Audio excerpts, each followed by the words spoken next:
Bonjour à toutes et tous et bienvenue pour une nouvelle édition de notre GT Flash. Aujourd'hui, nous recevons un invité. Vous allez voir, il fait particulièrement écho à notre précédente rencontre The Good Company pour l'innovation citoyenne. Repenser notre relation à la nature.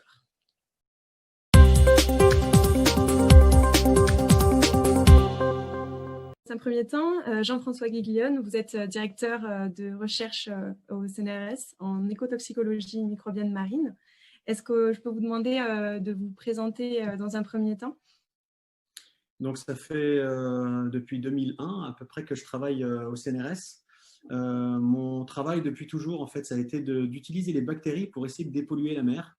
Donc, j'ai travaillé avant sur les hydrocarbures, sur les métaux lourds, sur les pesticides. Et puis maintenant, ça fait 5-6 ans que je travaille sur la pollution plastique dans les océans.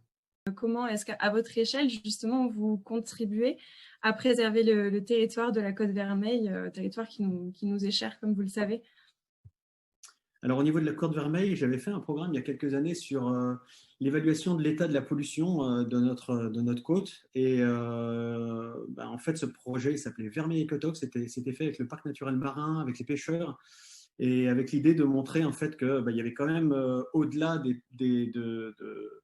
de la surpêche, en fait, il y avait d'autres problèmes tels que la pollution dans les océans, qui pouvaient expliquer en fait que l'état de santé malheureusement de la Méditerranée n'est pas terrible aujourd'hui.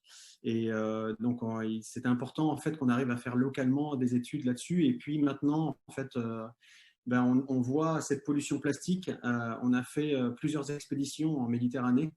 Et maintenant en fait on a un constat assez alarmant en fait sur ce qui se passe là, sur la Méditerranée, sur les plastiques. Est-ce que, concernant justement ces expéditions, nous, vous savez qu'avec nos bateaux, parce qu'on est propriétaire de bateaux en nom propre chez Ethics Yachting, on fait pas mal d'expéditions. Est-ce qu'on pourrait peut-être mettre notre petite pierre à l'édifice? On imagine forcément que vous avez beaucoup de propositions parce que tout le monde essaie de faire un petit quelque chose. Mais nous, on sort régulièrement. Est-ce que sur un tronçon en particulier, on pourrait imaginer de vous épauler un petit peu sur la récolte? Alors, pour ça, il faut que je vous raconte un petit peu ce qu'on fait quand on est en expédition. En 2014, d'abord, on a commencé par une expédition qui a duré pendant 7 mois avec la Fondation Terra Océan. C'est là où on a fait le constat que la mer Méditerranée était aussi polluée que le gire du Pacifique Nord, le fameux 7e continent. Et il nous a fallu 7 mois en fait pour travailler là-dessus. Il y avait plus de 62 scientifiques qui travaillaient en fait sur ce projet. Et puis ensuite, on a travaillé avec l'expédition 7e continent, donc qui est basée à Sète aujourd'hui. Encore un voilier, un magnifique voilier sur lequel on se régale d'aller échantillonner. Et la même chose en fait. À chaque fois qu'on part, en fait, on est sur le bateau, on est pas mal de scientifiques, on est 7-8 scientifiques. Mais derrière, ensuite, au niveau des analyses, il y a entre 40 et 50 chercheurs en fait qui vont travailler sur nos données. Donc, on a beaucoup de sollicitations en fait, de gens qui aimeraient faire quelque chose. Et ce qu'on arrive à faire pour l'instant, c'est juste de la science participative, mais pas sur les bateaux. On arrive à faire, l'année dernière, j'ai monté un projet avec Tara sur les fleuves. On a fait 9 des plus grands fleuves d'Europe. On est allé échantillonner en mer, à l'estuaire, dans les fleuves, mais aussi sur les berges et sur les plages. Et c'est là où en fait on propose en fait de faire des actions de sciences participatives où les gens peuvent aller récupérer des déchets, les classifier et nous envoyer en fait selon un protocole qu'on a défini, nous envoyer des échantillons pour qu'on continue à analyser et qu'on ait de plus en plus de sites pour avoir une meilleure représentativité de la quantité de plastique. Alors vraiment, ce qu'on peut faire avec des bateaux, malheureusement, en fait, on ne peut pas le faire comme ça en faisant simplement des petits prélèvements, etc. En fait, parce que ça demande une rigueur scientifique sur le bateau qui est assez difficile à mettre en place pour n'importe qui. Il faut monter un bateau, il faut monter un laboratoire dans le bateau, donc c'est juste pas possible, quoi. Et après, par contre, ouais, c'est possible de faire quelques actions sur les plages et les berges, et ça, c'est tout à fait faisable à l'occasion d'un arrêt dans une baie, quoi.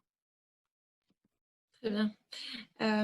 Et justement, nous, à notre niveau, on essaie pour le coup, là, c'est pas des actions pures sur le terrain, mais on sensibilise à bord les personnes qui viennent pour une journée sur comment se comporte la mer en présence de plastique aujourd'hui et les animaux vivants. Donc on essaie de rajouter cette petite pierre à l'édifice. On est en partenariat avec l'aquarium de Banyuls qui nous amène des scientifiques à bord pour faire ces explications-là. Rapidement, un petit mot peut-être sur cette nouvelle norme sur la biodégradabilité et la toxicité des plastiques en mer. C'est une norme que devront respecter les industriels du plastique jetable. Est-ce que vous pouvez nous dire comment est-ce que elle a émergé et le travail des acteurs de la chaîne du plastique, est-ce qu'ils vont s'y mettre concrètement? Où est-ce que ça en est? Alors aujourd'hui, nous d'abord, la première chose qu'on a fait, c'est qu'on a fait ce constat et on est un peu là pour être les donneurs d'alerte puisqu'on est en mer. On fait ce constat en fait de la pollution des océans par le plastique. Partout où on va, on en trouve. On a des chiffres en fait qui sont assez alarmants. Maintenant, en fait, il faut qu'on réfléchisse aux solutions. Et c'est dans ce cadre-là en fait qu'on va mettre en place cette norme. Mais en fait, pour parler de cette norme, il faut que je vous brosse de manière générale en fait comment on voit les solutions nous aujourd'hui. Et les solutions, elles sont à 3 niveaux. Le premier niveau, c'est le consommateur, qui va aller au magasin, qui va faire le choix de ses produits et qui va consommer en fait ce fameux plastique à usage unique qu'on retrouve en mer, parce que quand on est un donneur d'alerte, en fait, qu'est-ce qu'on retrouve en mer? On ne trouve pas des plastiques qui coûtent cher on trouve essentiellement en fait le plastique jetable. Du coup, en fait, le consommateur doit travailler là-dessus pour consommer moins en fait de ce plastique jetable, d'avoir moins de plastique dans ses poubelles. Le deuxième aspect, en fait, c'est l'offre des acteurs économiques. Et là, je parle de manière globale de l'économie circulaire. Donc, le premier acteur, les consommateurs. Le deuxième acteur, en fait, c'est l'offre des acteurs économiques. Et là-dedans, je mets l'industriel, évidemment, qui va nous produire des produits, mais aussi, en fait, le gouvernement qui va limiter l'utilisation en fait, abusive des industriels de certains produits, et puis la science. Et c'est là où on intervient, en fait, parce que c'est nous qui avons inventé le plastique, quelque part, et c'est à nous, en fait, aujourd'hui, de trouver des nouvelles solutions pour transformer ce plastique qui est mal utilisé aujourd'hui. Parce qu'un plastique, c'est génial, il y a plein d'utilisations possibles qui sont très, très intéressantes. Le problème, c'est qu'on l'utilise mal. En fait, le plastique, il est léger, il a toutes les formes possibles, il ne coûte rien, il est très bon marché et il est durable. Malheureusement, aujourd'hui, on l'utilise pour des utilisations qui ne sont pas durables. Et donc, c'est là-dessus en fait, qu'on est en train de travailler pour développer une nouvelle norme qui permette de mettre sur le marché des plastiques, mais qui sont vraiment biodégradables. Et avec la société Plastic at Sea qu'on a montée à Bagnols-sur-Mer, l'idée, en fait, c'est de pouvoir répondre à ces industriels et de leur proposer des produits qui sont vraiment biodégradables, et ça existe. Jean-François, vous nous avez partagé le fait que cette norme, elle est issue d'un vrai partage entre les industriels et les scientifiques. Comment vous faites pour organiser ces échanges, justement, particulièrement en période de Covid? Déjà, on a une augmentation assez massive des emballages, ce qui est complètement à contresens, en fait. Donc, on a là, aujourd'hui, avec le confinement, on est en train de repartir en arrière. Parce que les gens ont l'impression en fait que quand c'est emballé c'est propre, et ce qui n'est pas du tout le cas, parce qu'en fait des études scientifiques ont montré que le virus du Covid en fait restait beaucoup plus longtemps sur le plastique que sur du papier ou sur du carton par exemple. Et puis après du coup les échanges qu'on a aujourd'hui à la fois au sein du groupement de recherche et à la fois au sein du club d'entreprise, ça se fait en virtuel, ça se fait très bien en fait, comme ça on arrive très bien à discuter. Je vous avoue que moi, on a besoin du présentiel pour avoir des discussions moins formelles. Donc, on rate un petit peu ça. Mais on continue à œuvrer dans ce sens-là parce qu'on est persuadé que c'est comme ça qu'on va réussir, en fait. Il faut absolument qu'on arrive à toucher à la fois le consommateur, l'industriel et le scientifique, et que le scientifique ait son mot à dire, en fait, dans tout ça, parce qu'on a vraiment une expertise qui est nécessaire. J'aimerais vous remercier de partager votre regard. Merci pour cet échange. C'est toujours inspirant et encourageant d'entendre des acteurs qui œuvrent pour protéger et valoriser notre territoire. Donc, on espère pouvoir continuer également à sensibiliser autour de nous pour la protection de la mer, mais aussi des fleuves, parce que le siège d'Ethics Group est à Toulouse.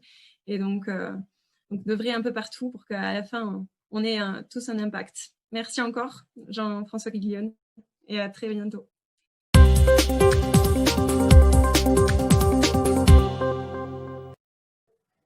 Merci à tous d'avoir suivi ce dernier JT Flash du mois de novembre. On espère que toutes ces rencontres vous auront inspiré. On se retrouve lundi pour le JT d'Ethics et on vous souhaite également un excellent week-end à tous. À bientôt.